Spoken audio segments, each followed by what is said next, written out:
நமஸ்காரம். ஹரி ஓம். நமஸ்காரம் எல்லாருக்கும். நம்ம சுப்பிரமணிய புஜங்க ஸ்தோத்திரம் பார்த்துக்கிட்டு இருக்கோம். நம்ம ஸ்லோக நம்பர் 20 வரைக்கும் பார்த்துட்டோம். இன்றைக்கி ஸ்லோக நம்பர் 21லேருந்து பார்க்கலாம். இப்போ ஸ்லோக நம்பர் 21க்கு ஸ்ப்ளிட்டுக்கு போகலாம்.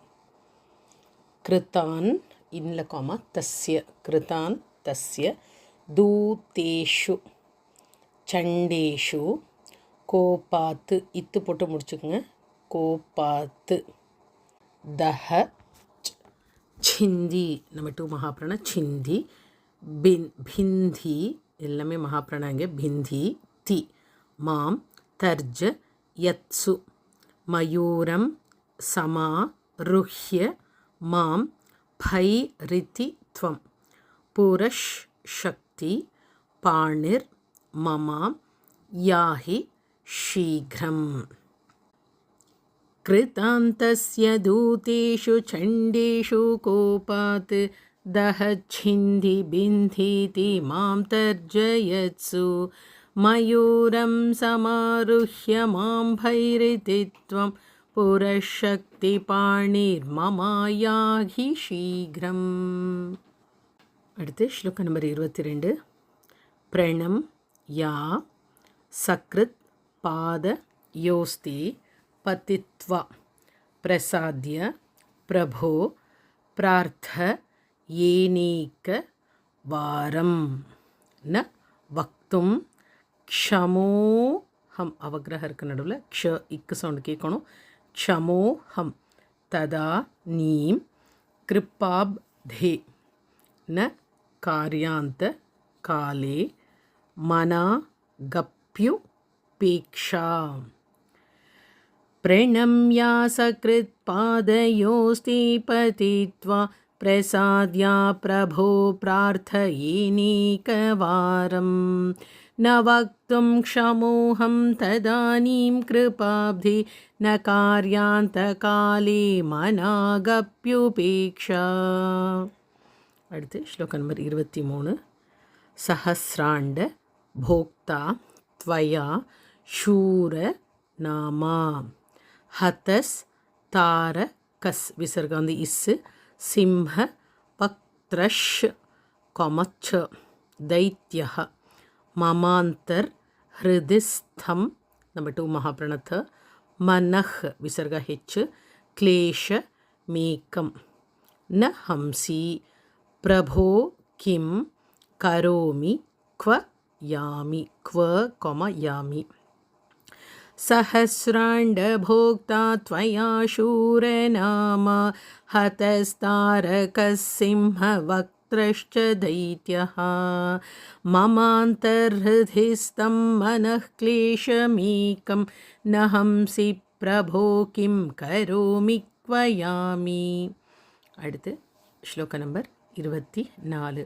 அகம் சர்வதா துக்க நடுவில் விசர்க ஹெச் துக்க भारा वसन्नो भवान् दीन बन्धुस् त्वदन् यं न याचे भवत् भक्ति रोधं सदा क्लिप्त बाधं ममाधिं द्रुतं नाश यो मा सुत त्वम्. अहं सर्वदा दुःखभारावसन्नो भवान् दीनबन्धुस्त्वदन्यं न याचे भवद्भक्तिरोधं सदा क्लुप्तबाधं ममाधिं द्रुतं नाशयो मासु तत्त्वम्. அடுத்து ஸ்லோக நம்பர் 25. अपस्मार कुष्ठ நம்ம 2 மகாபிராண க்ஷயார் ஷஃப் விசர்க எஃப் பிரமீஹத் ஜ்வரோ இன்லகோமா ஜ்வரோன் மாத குல்மாதி ரோகா மகாந்தஹ பிஷா சாஷ்ச சர்வே பவத் பத்ர பூத்திம் விலோக்ய க்ஷணா தார காரே द्रवन्ति. अपस्मार कुष्ठक्षयार्षः प्रमीहज्वरोन्मादगुल्मादि रोगामहन्तः पिशाचाश्च सर्वे भवत्पत्रभूतिं विलोक्य क्षणातारकारे द्रवन्ते. அடுத்து ஸ்லோகம் நம்பர் 26. திருஷி ஸ்கந்த மூர்த்திஷ் ஸ்ருதௌ ஸ்கந்த கீர்த்திஹி விசர்க போட்டு முடிச்சுக்கங்க. அடுத்த நிலையில் இர்ரை கேன்சல் பண்ணிடுங்க. முகே மே பவித்ரம் சதா தச் சரித்ரம். தேர்ட் லைன் கரே தஸ்ய கிருத்யம் வப்புஸ் தஸ்ய பிருத்யம் குஹே சந்து லீனா மமா சேஷ பாவாஹ. त्रिषि स्कन्दमूर्तिश्रुतौ स्कन्दकीर्तिः मुखे मे पवित्रं सदा तच्चरित्रं करे तस्य कृत्यं वपुस्तस्य भृत्यं गुहे सन्तु लीना मम शेषभावाः. அடுத்து ஸ்லோக நம்பர் 27.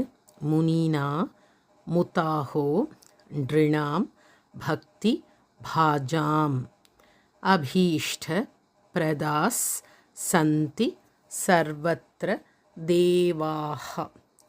नृणा मन्त्य जानामपि स्वार्थ दाने गुहा देव मन्यं न जाने न जाने. मुनीना मुताहो नृणां भक्ति भाजाम अभीष्ट प्रदासन्ति सर्वत्र देवाः. नृणामन्त्यजानामपि स्वार्थदाने गुहादेवमन्यं न जाने न जाने. அடுத்து ஸ்லோகம் நம்பர் 28. கலத்ரம் சுதா பந்து வர்கஃப் பஷுர்வா நரோ வாத்த நாரி கிருஹே ये मदीयाः यजन्तो नमन्तस् स्तुवन्तो भवन्तं स्मरन्तश्च ते सन्तु सर्वे कुमार.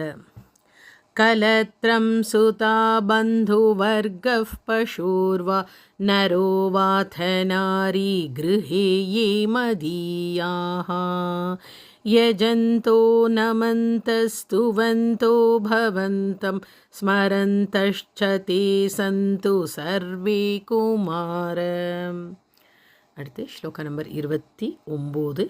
மிருகாஃப் விசர்க எஃப் பக்ஷினோ தம் ஷகா ஏச்ச திருஷ்டாஹ விசர்க போட்டு முடிச்சுங்க. செகண்ட் லைனில் இஸ்ஸை கேன்சல் பண்ணிடுங்க. ததா வியாத யோ बाध का ये मदंगे भव शक्ति छ नंबर 2 महाप्राण तीक्ष्णाग्र ग्रलकोम भिन्नाहा सॉरी भिन्नास विसर्ग வந்து इस सुदूरे विनश्यन्तु ते चूर्णित क्रौञ्च शैल. मृगाः पक्षिणो दंशके ये च दुष्टाः तथा व्याधयो बाधका ये मदङ्गे भवच्छक्तितीक्ष्णाग्रभिन्ना सुदूरे विनश्यन्तु ते चूर्णितक्रौञ्चशैल. அடுத்து ஸ்லோக நம்பர் 30. ஜனீத்ரி பிதா ச ஸ்வ पुत्रा पराधम सहेते न किम देवसेनाधिनाथ अहम चाति बालो भवान लोकतातः क्षमस्वा पराधम समस्तं महेश. जनीत्री पिता च स्वपुत्रापराधं सहेतेन किं देवसेनाधिनाथ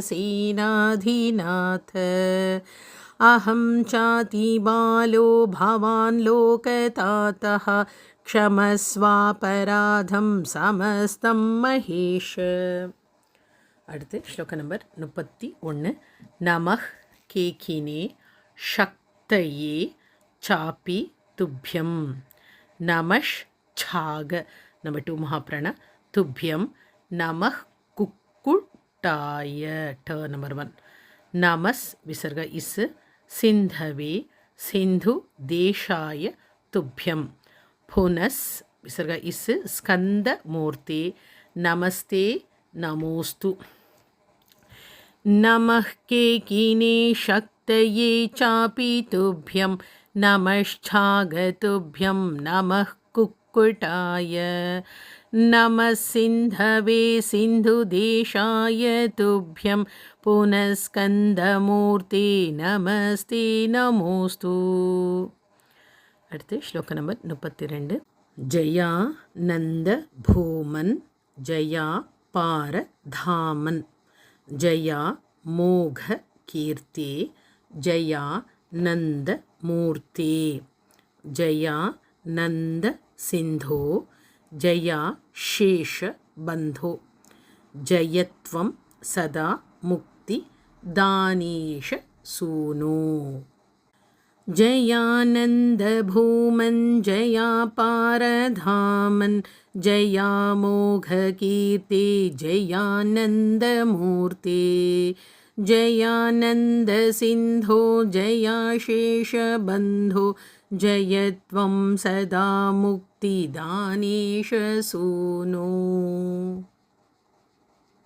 அடுத்த ஸ்லோகம் நம்பர் 33 भुजंगाख्य इक नंबर 2 महाप्राण वृत्तेन क्लिप्तं स्तवं यः पठेत् भक्ति युक्तो गुहं संप्रणम्य स पुत्रान् कलत्रं धनं दीर्घमायुः विसर्ग போட்டு முடிச்சுக்கங்க அடுத்து இர்ல கேன்சல் பண்ணிருங்க 4th லைன்ல லபேத் ஸ்கந்த சாயுஜ்ய மந்தே நரஸ் சஹா இந்த ஸ்லோகா வந்து நீங்கள் முடிக்கும்போது 2 வாட்டி படிக்கணும் भुजंगाख्यवृत्तेन क्लिप्तं स्तवं यः पठेत् भक्तियुक्तो गुहं संप्रणम्य सपुत्रान् कलत्रं धनं दीर्घमायुः लभेत् स्कन्दसायुज्यमन्ते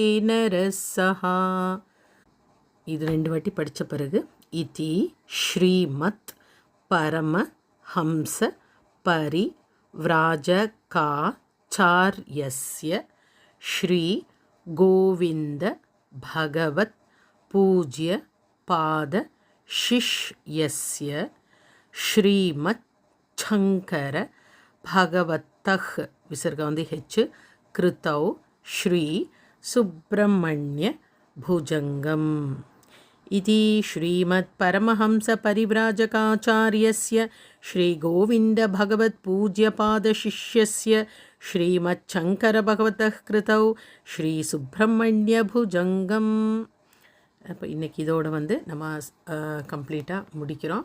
நான் ஒரு வாட்டி 21லேருந்து கடைசி வரைக்கும் படிக்கிறேன். நீங்களும் என்னோட சேர்ந்து சாண்ட் பண்ணுங்கள். कृतान्तस्य दूतेषु चण्डेषु कोपात् दहच्छिन्दी बिन्धीति मां तर्जयत्सु मयूरं समारुह्य मां भैरतित्वं पुरशक्तिपाणिर्ममायागि शीघ्रम् प्रणम्यासकृत्पादयोस्ते पतित्वा प्रसाद्य प्रभो प्रार्थयेनेकवारम् न वक्तुं क्षमोऽहं तदानीं कृपाब्धि न कार्यान्तकाले मनागप्युपेक्षाम् सहस्राण्डभोक्ता त्वया शूरनामा हतस्तारकः सिंहवक्त्रश्च दैत्यः ममान्तर्हृदिस्थं मनः क्लेशमेकं नहंसि प्रभो किं करोमि क्वयामि अहं सर्वदा दुःखभारावसन्नो भवान् दीनबन्धुस्त्वदन्यं न याचे भवद्भक्तिरोधं सदा क्लुप्तो चित्तबाधं ममार्धिधृतं नाशयो मासु तत्त्वम् अपस्मारकुष्ठक्षयार्षः प्रमेह ज्वरोन्मादगुल्मादिरोगामहन्तः पिशाचाश्च सर्वे भवत्पत्रभूतिं विलोक्य क्षणात् तारकारे द्रवन्ते दृशि स्कन्दमूर्तिश्रुतौ स्कन्दकीर्तिः मुखे मे पवित्रं सदा तच्चरित्रम् करे तस्य कृत्यं वपुस्तस्य भृत्यं गुहे सन्तु लीना ममाशेषभावाः मुनीनामुताहो नृणां भक्तिभाजाम् अभीष्टप्रदा सन्ति सर्वत्र देवाः नृणामन्त्यजानामपि स्वार्थदानि गुहादेव मन्यं न जाने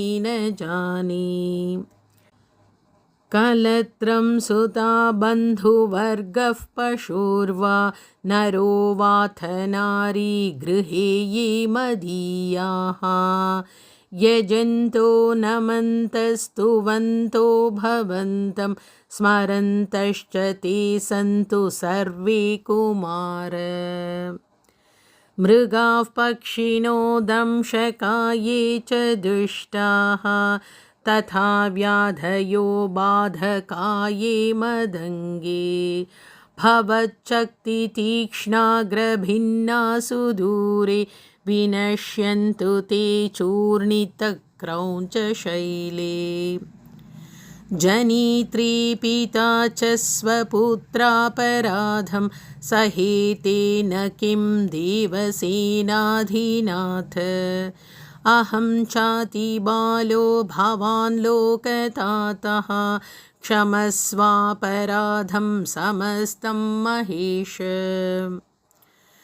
नमः केकिने शक्तये चापि तुभ्यं नमश्चागतुभ्यं नमः कुक्कुटाय नमः सिन्धवे सिन्धुदेशाय तुभ्यं पुनस्कन्दमूर्ते नमस्ते नमोऽस्तु